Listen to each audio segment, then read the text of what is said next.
Hello, good morning viewers. I am Dr. Jetting Elosa. You well aware that I am running a channel in the YouTube that is called as a Law Speeches. In this channel I am posting my lectures on different subjects of law and also the world affairs.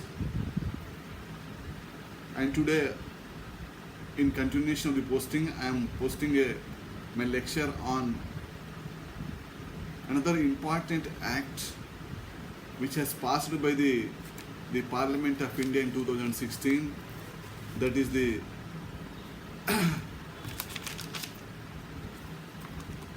Real Estate Regulation and Development Act of 2016. So before embarking upon that act, I request all of you to subscribe to my channel Law Speeches, and if you feel that my speeches are good, please share and like the same. As you know that there is a popular saying, a human being requires certain essential elements. Number one is a food, number second is a clothing, number third is a shelter. So these are the three important aspects. Without this, we cannot survive.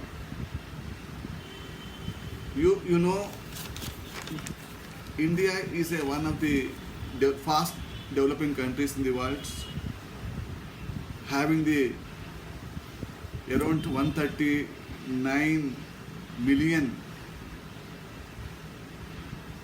population, the second largest population in the world, and having the lot of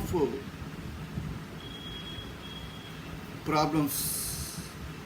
But because of the day-to-day planning, we are overcoming all those problems, and one of the problem is the housing problem in India. The one estimate says that there are around 17.73 lakh households are living without a house.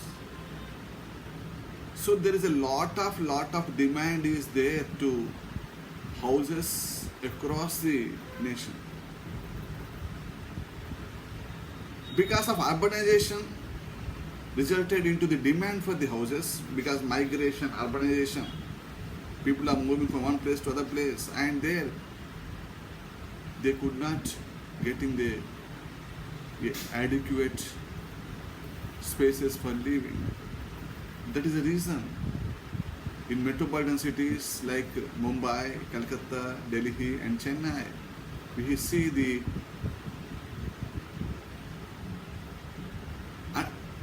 shanty towns where we are denied of the basic living standards. And because of urbanization and for safe security of investments, the real estate boom has started not only in our country but also entire globe. And our country is not exemption to it. And before making this Real Estate Regulation Development Act of 2016, there was lot of hardship being faced by the buyers. To avoid, to mitigate the problems of the buyers and also the developers, the government of India has enacted a act on the basis upon the acts which are there in the developed countries. The act has came into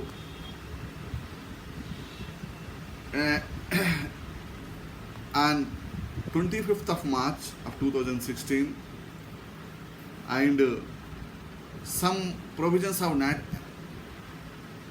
had been accepted, but it is, we can say, it fully came into force from the 1st of May of 2017.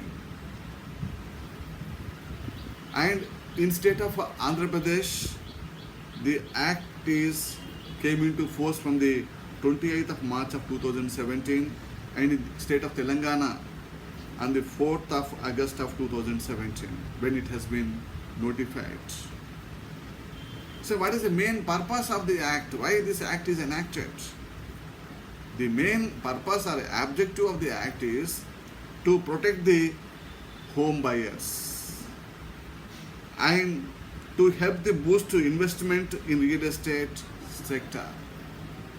Why? Because before to this existence of the act, the home buyers were put to lot of hardships, undescribable hardships, because there is no regulation and there are a lot of frauds. And if you have any problem, the buyer have the problem, he has no other option to go to the court of law, civil courts, to get the required compensation, or to go to the consumer forums. And there is a problem for EMI, because a buyer may get the bank loan, but when he pays the advance payment to the builder or promoter, if they fail to fulfill their promise, then there are lot of problems have been faced in this sector. And one more aspect is that this act is to regulate the real estate sector in our country.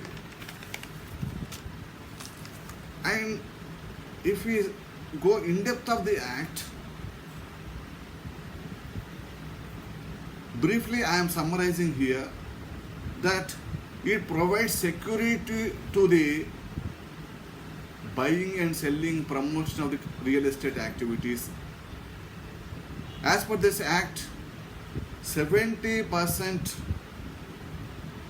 of money which a buyer gives to a promoter or seller should be kept in bank till the delivery of possession is made to the buyer. And the promoter or the builder can withdraw the money as per the work is progressing. In addition to that, at the time of agreement, when the buyer makes with a builder or a promoter, only 10% of earnest amount, advance amount should be paid off, not more than that. Then this act also made for the transparency of the transactions. The builders, they have to place before all the relevant documents before the buyers, and buyer has the right of inspection of those documents, whether title is there or not, permissions, government approvals are there or not. All those can be verifiable by the buyers.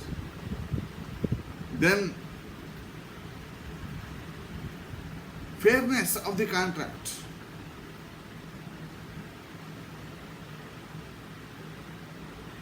Here, this act provides a buyer has to pay for only up to a carpet area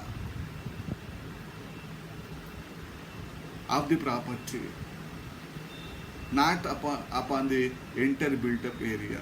That means, if a plot is there within the walls which is useful to him, where is exclusively gets up to that only has to pay. That be called as a corporate area. Whereas the common corridors, balconies, parking lots, so all those have been excluded from the definition of the corporate area, which is one of the major highlight of this act. Then the act also provides that the quality should be there in the case of a construction. If the builder deviates from the quality, then buyer has the right of questioning the builder. The act specifically provides that if a position is delivered to the buyer up to 5 years, the buyer can seek if any defects are there with the construction, he should be compensated, his loss should be made into goods. That is the responsibility of the buyer. That is the responsibility of the promoter or the builder. And if a builder makes a complaint regarding any defect in the construction act process, within 30 days, the builder has to rectify that defect. In addition to these safeguards, the Act also provides there should be regulatory authority. So every state government in our country has created a regulatory authorities like the real estate regulatory authorities. And all the promoters and the builders, they have, before embarking upon their venture, they ought to register that venture before that authority, and they have to get the permission from the authority to start the work. In addition to this act also says that if any disputes are there with regard to construction, delivery, or any kind of the agreement, the buyer has the right to go to a appellate tribunal. The appellate tribunals have been created under this act. For that, they have no need to go to the court of law, because if you go to a civil court, it takes years together for finalization. To avoid this, the separate appellate tribunal have been constituted with the experts sitting in the appellate tribunals. So they have the subject knowledge is there, they can be able to deliver, justify the case. And so this act is considered as one of the best act with regard to real estate activities are concerned. You know, this act also provides the appellate tribunals, and in a case, Supreme Court recently has stated that the name of the case is Mrs.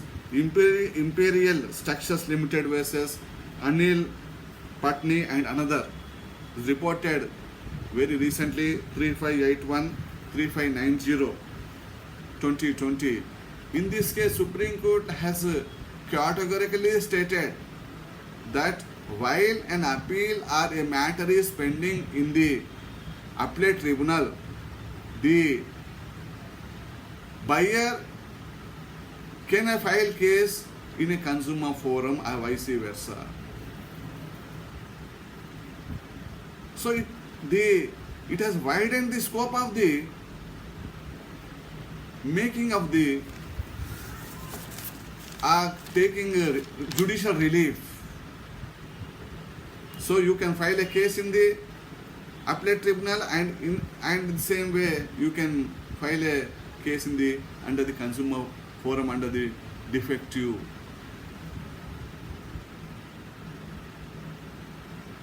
Rectify the defective part.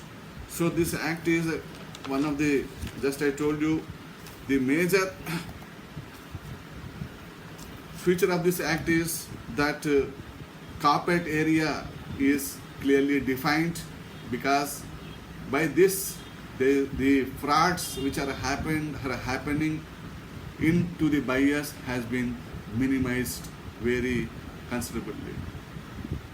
So this is one of the best act, and the time will tell us that its efficacy in future.